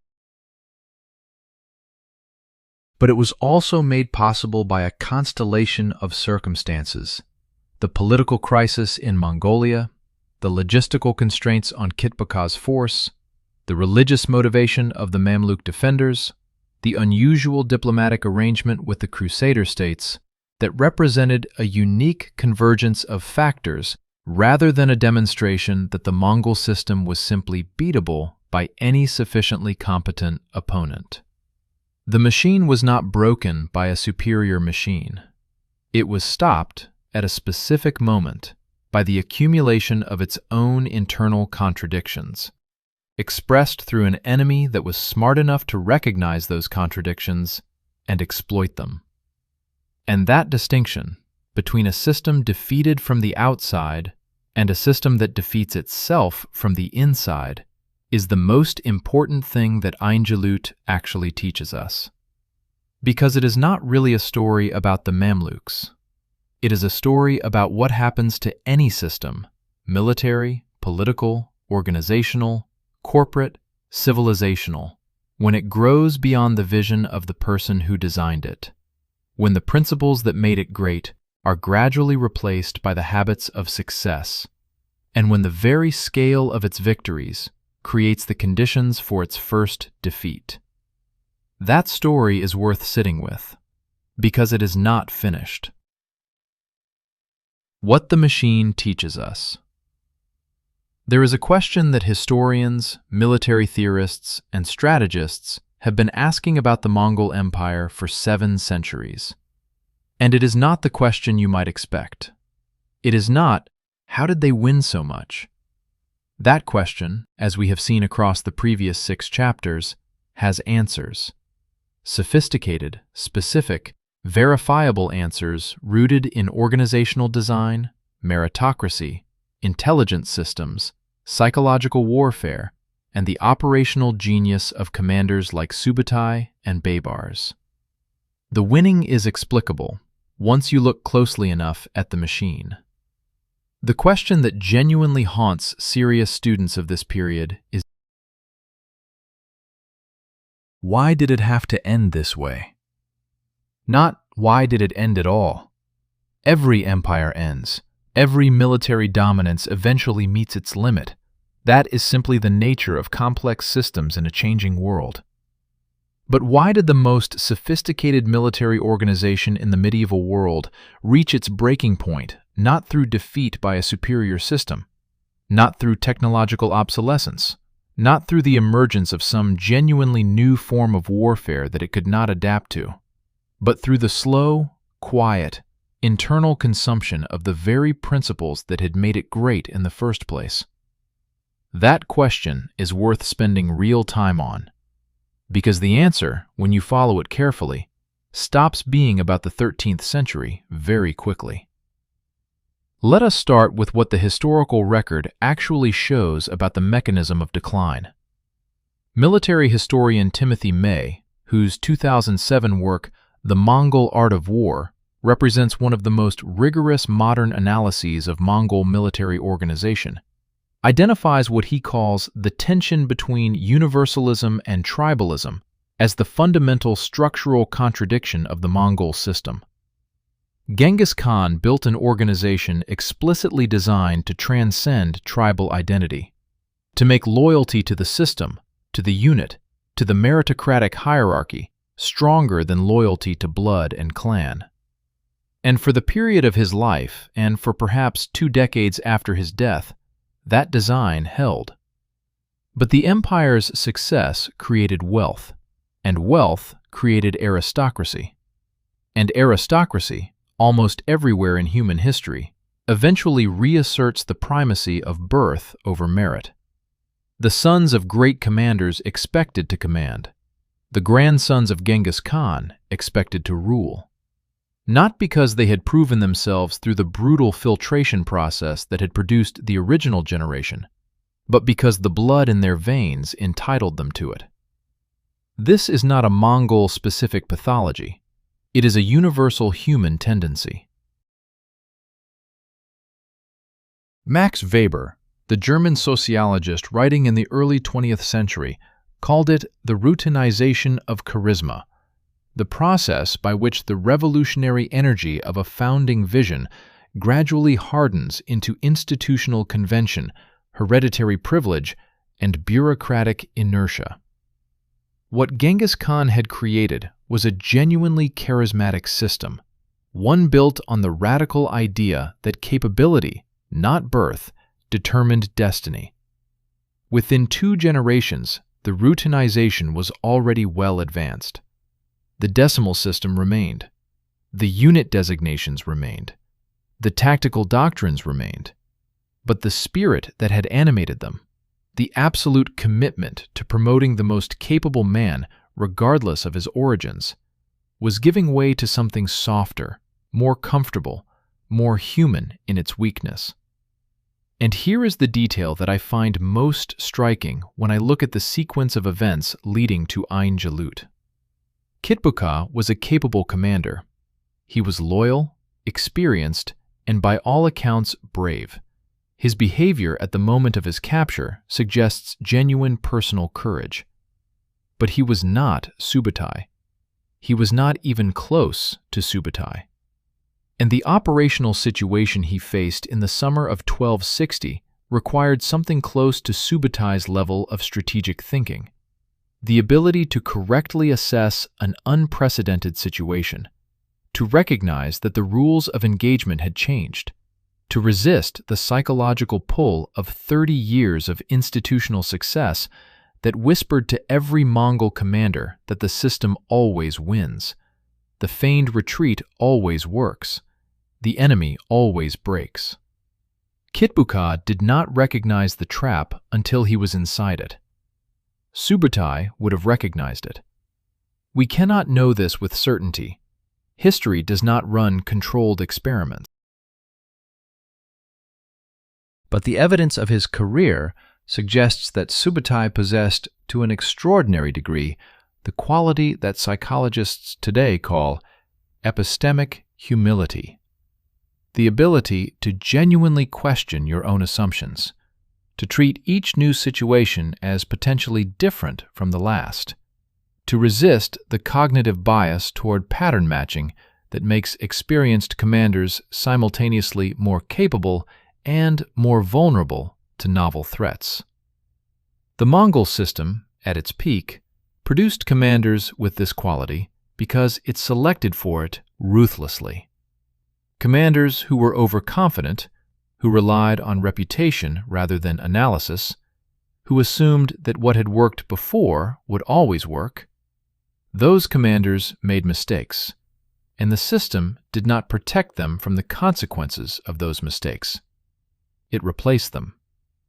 By 1260, the system was no longer selecting with that ruthlessness.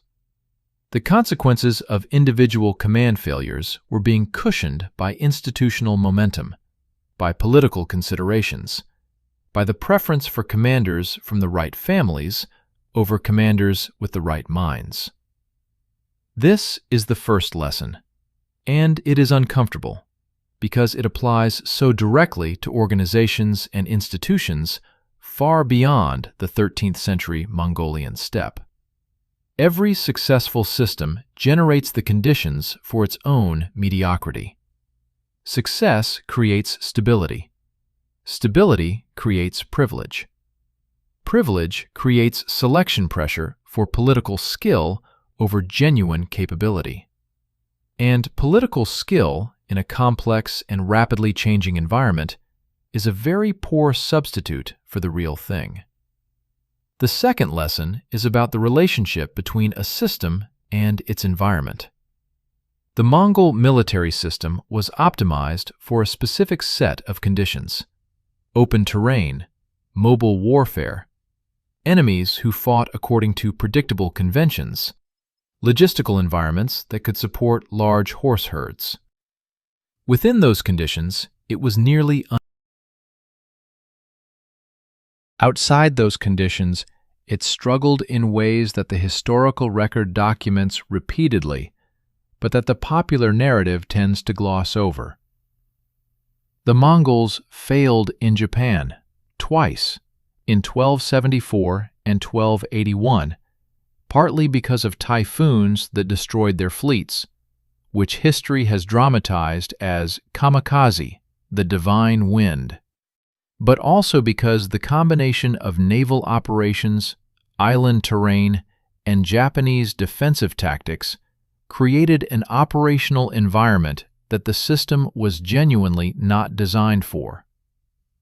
They failed in Vietnam multiple times between 1257 and 1288 in jungle terrain, where the mobility advantage of cavalry dissolved, and where the Vietnamese commanders, particularly Tren Hung Dao, designed defensive strategies explicitly built around the assumption that fighting the Mongols on their own terms meant losing. They struggled repeatedly in the forested terrain of Eastern Europe and in the wetlands of the Nile Delta, and in the Syrian and Palestinian landscape of 1260, the narrow valleys and broken terrain of the Galilee and Jezreel regions created exactly the kind of channeling effect that negated the Mongol tactical system's dependence on lateral flexibility and open maneuver space. Babers understood this. His choice of Ain Jalut was not random or lucky. It was the product of careful terrain analysis by a commander who had studied his enemy's system closely enough to understand not just how it worked, but where it did not work. The system was not inferior. It was mismatched to its environment at a specific moment by an enemy intelligent enough to engineer that mismatch deliberately. This is the second lesson. Every system has an optimal environment, and the greatest danger for any dominant system is the assumption that its current environment will remain constant. The Mongol commanders of 1260 were, in a very real sense, fighting the last war, applying a system that had been optimized for conditions that were beginning to change in ways they had not fully recognized. The third lesson is about information and adaptability. One of the most underappreciated aspects of the Mongol system at its peak was its genuine commitment to learning from failure and from enemies. Genghis Khan adopted Chinese siege technology because he encountered walls he could not take with cavalry alone, and rather than dismissing the problem or retreating from it, he systematically acquired the capability to solve it. The entire decimal organization was not a product of steppe tradition. It was an innovation, deliberately designed to solve a problem that the traditional system could not solve. The psychological warfare doctrine was refined through experience, adjusted based on what worked and what did not, updated as the political landscape of each new region presented different variables. The system, at its peak, was genuinely adaptive. It observed, it learned, it changed. But adaptation requires information, and information requires humility. The organizational willingness to receive bad news, to report failures accurately up the chain of command, to acknowledge when the standard approach is not working before the situation becomes irretrievable. By 1260, the information environment inside the Mongol system had degraded along with everything else. The political crisis surrounding the succession had created an atmosphere in which accurate reporting of problems and limitations was politically dangerous. Commanders who reported difficulties risked being seen as weak or The incentive structure that, under Genghis Khan's meritocracy, had rewarded honest assessment, was shifting toward the incentive structure of a conventional aristocratic court, where telling powerful people what they want to hear is safer than telling them what they need to know. Kitbuka, in the summer of 1260, may have been operating with a genuinely inaccurate picture of his own operational situation, not because his intelligence system had completely failed, but because the reports flowing up through the system were being filtered and softened at each level by commanders who understood, consciously or not, that bad news traveled poorly in the current political climate. This is the third lesson, and perhaps the most universally applicable one. The quality of decisions made at the top of any hierarchy is constrained by the quality of information that reaches the top. And the quality of information that reaches the top is constrained by the incentive structures that exist at every level below. When those incentive structures punish honesty and reward comfortable fictions, the hierarchy loses its ability to adapt, and adaptation, in a changing environment, is survival. Now let us step back even further, because there is a fourth lesson embedded in this story that operates at a different level from the organizational and tactical ones we have been discussing. It is a lesson about the nature of genius and the systems that try to preserve it. Genghis Khan was, whatever else you might say about him, and there is an enormous amount to say, including the historical reality of catastrophic human suffering caused by the campaigns we have been discussing. A genuine organizational and strategic genius. Not in the popular sense of that word, which tends to reduce genius to a kind of magical individual brilliance that defies explanation, but in the precise, specific sense of a person who identified real problems, designed real solutions, and implemented those solutions with a consistency and effectiveness that transformed the world. His genius was not primarily tactical, it was systemic. He built an organization.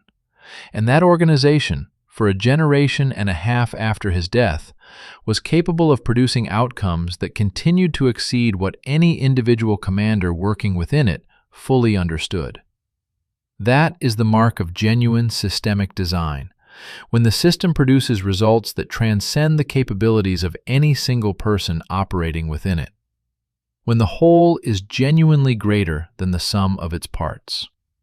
But here is the painful paradox at the heart of this story.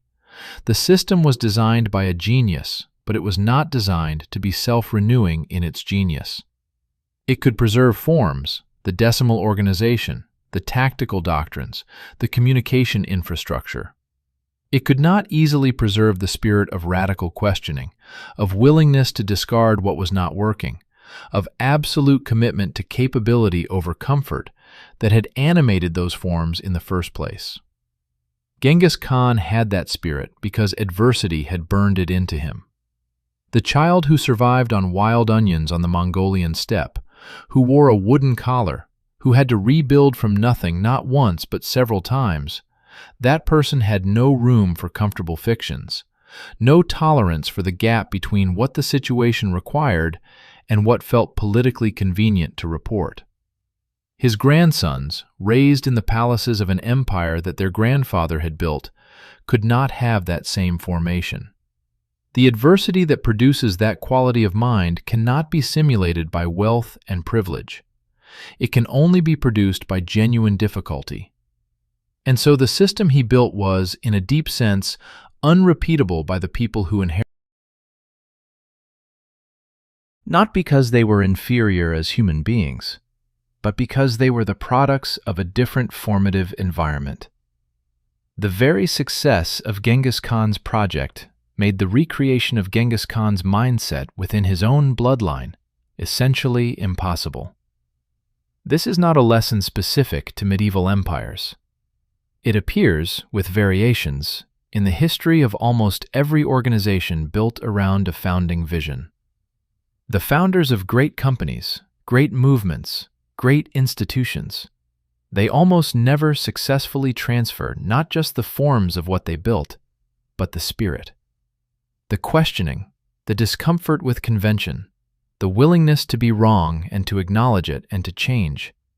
These qualities tend to die with the founders, replaced by the comfortable certainties of success.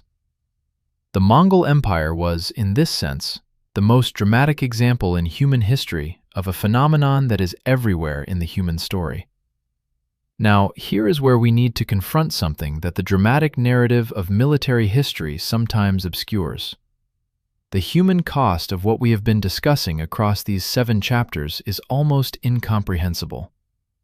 Modern demographic historians, including David Morgan, whose work on the Mongol Empire remains essential reading, and more recently scholars like Timothy Brooke and others working on population history, have attempted to quantify the death toll of the Mongol conquests. The numbers are contested and probably unverifiable with precision, but the range of serious scholarly estimates suggests that the campaigns of Genghis Khan and his immediate successors may have killed somewhere between 30 million and 40 million people, with some estimates going considerably higher. Iran's population may not have recovered to its pre-Mongol levels until the 20th century. Parts of Central Asia that were thriving agricultural regions in 1200 were depopulated wastelands by 1200. The destruction of irrigation infrastructure in Mesopotamia contributed to an agricultural decline in the region that persisted for centuries. These are not numbers. They are human lives, families, cities, languages, knowledge systems, artistic traditions, medical practices, mathematical discoveries, all of it gone, or damaged in ways from which recovery took generations. The military brilliance we have been analyzing across these chapters was real, and it was deployed in the service of a project that caused suffering on a scale that is genuinely difficult to hold in the mind. Both of these things are true simultaneously, and any honest assessment of the Mongol military achievement has to hold both of them, without letting the analytical fascination with organizational genius become a form of moral amnesia. The Mamluks who won at Ain Jalut were not simply tactical innovators. They were people defending their civilization, their religion, their families, their cities. The motivation that Baybars brought to the planning of that battle was not just professional pride in a tactical problem well solved. It was the motivation of a man who had seen what happened to Baghdad, who understood with complete clarity what defeat meant. And that motivation, that depth of investment in the outcome, may itself be part of the answer to why the machine finally stopped where it did. The Mongol system was, in a profound sense, a system for defeating enemies who fought defensively, who tried to protect what they had, who were defending positions and resources and political arrangements. It was a system built for exploiting the psychology of defenders, demoralize them, make them doubt their own ability to resist, and then, when they break formation in panic, destroy them in detail. But what happens when the defender has nothing left to lose? When the civilization that stands between the advancing army and the horizon is the last civilization standing? When the defenders know, because they have watched it happen to everyone else, that there is no negotiated outcome available, no submission that preserves what matters most. The Mamluks in 1260 were not defending a political arrangement. They were defending what they believed to be the last remnant of Islamic civilization after the fall of the Caliphate. That is a different category of motivation. It produces a different quality of resistance. It makes the psychological weapons, the reputation, the offer of mercy in exchange for surrender, the amplified terror, less effective. Because the calculus of surrender versus resistance has changed completely. You cannot demoralize people who have already lost everything except the fight itself. This may be the deepest reason why Jalut happened where and when it did. Not just the tactical skill of Baybars, not just the political crisis weakening Kitpaka's force, not just the terrain, but the encounter between a machine optimized for exploiting defensive psychology and a force that had moved beyond the reach of that psychology entirely. So where does this leave us? What do we actually take from this story, from the 30 years of unbroken success, from the slow internal decay, from the valley in Palestine where it finally stopped? The military historians give us part of the answer. John Keegan, in his landmark work, A History of Warfare, argues that the Mongol achievement represents the apex of a particular form of military organization, one built around the complete integration of mobility, firepower, intelligence, and psychological operations in a way that no previous force had achieved, and that would not be approached again until the development of modern mechanized warfare in the 20th. The parallels between Mongol operational doctrine and German blitzkrieg tactics in 1940, the emphasis on speed, encirclement, the destruction of the enemy's will rather than simply its physical forces, the use of mobile forces to penetrate deep into enemy rear areas rather than grinding through prepared defenses, are not coincidental. German military theorists of the 1930s explicitly studied the Mongol campaigns, but the political scientists give us another part of the answer. The Mongol Empire is, in political science literature, a case study in what scholars call imperial overstretch, the process by which the territorial expansion of a political entity eventually outpaces the institutional capacity required to govern and defend that territory. Paul Kennedy's 1987 work, The Rise and Fall of the Great Powers, while focused primarily on early modern and modern states, describes a dynamic that maps almost precisely onto the Mongol situation of the 1250s and 1260s. And the organizational theorists give us yet another part. The Mongol story is, at its core, a story about the life cycle of innovative organizations, the founder's vision, the first generation's execution, the second generation's systematization, and the third generation's institutionalization, which preserves the forms of the original vision while losing its animating spirit. Clayton Christensen, the Harvard Business School scholar whose work on disruptive innovation transformed how business theorists think about organizational change, described a pattern he called the innovator's dilemma, the tendency of successful organizations to become prisoners of their own success, optimizing ever more precisely for the conditions that produced their original victory, while losing the capacity to respond to genuinely novel challenges.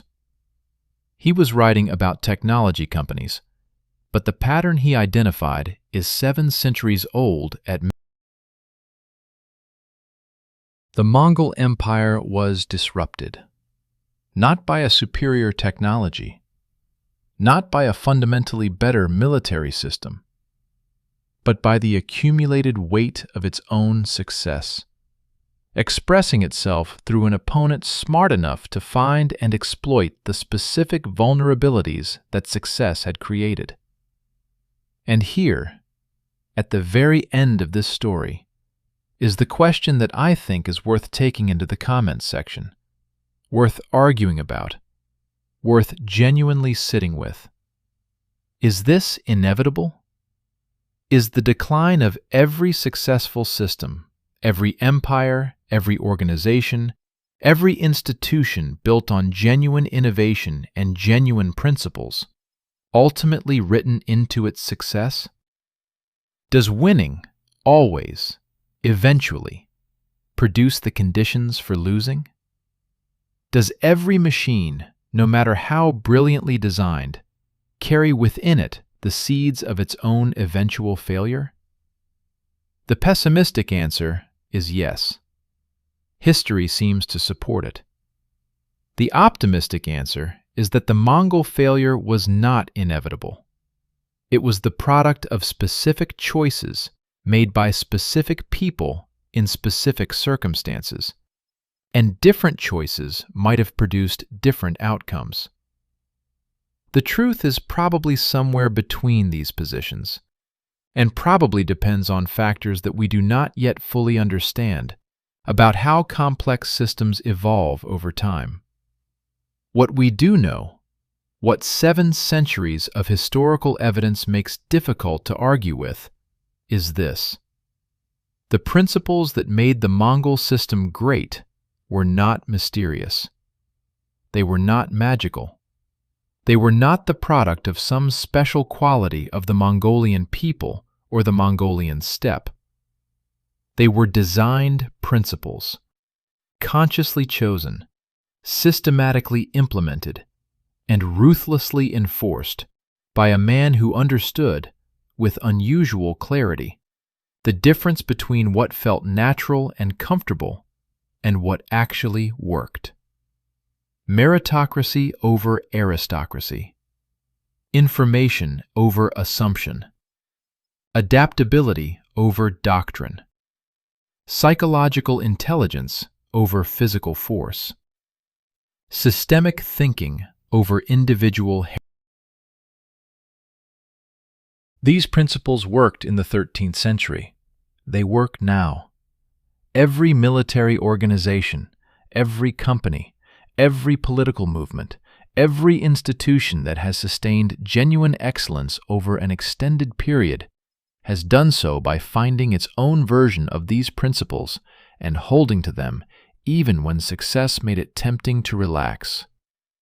And every institution that has declined, that has watched its initial achievement curdle into comfortable mediocrity and then into irreversible failure, has done so by allowing the forms of those principles to survive, while their substance quietly died. The Mongol Empire was the most dramatic demonstration of this pattern in human history, precisely because its peak was so extraordinary and its internal contradictions were so clearly expressed in the specific sequence of events we have traced across these 7 chapters. Genghis Khan looked at the fractured, self-defeating tribes of the Mongolian steppe and saw a system that was broken by design. He replaced it with something better. And then, over the course of 2 generations, the system he built became, in its own way, broken by success. On September 3, 1260, in a valley in Palestine named for a giant who was supposed to be undefeatable, a machine that had not lost a major pitched battle in 30 years encountered the accumulated consequences of that process, and for the first time, it lost. The giant fell, not because David was stronger, but because the giant had forgotten, slowly, quietly, over decades of unbroken victory, what it felt like to be afraid of losing. And in warfare, as in life, the moment you stop fearing defeat is usually the moment you have begun to earn it. Not because David was stronger, but because the giant had forgotten, slowly, quietly, over decades of unbroken victory, what it felt like to be afraid of losing. And in warfare, as in life, the moment you stop fearing defeat is usually the moment you have begun to earn it.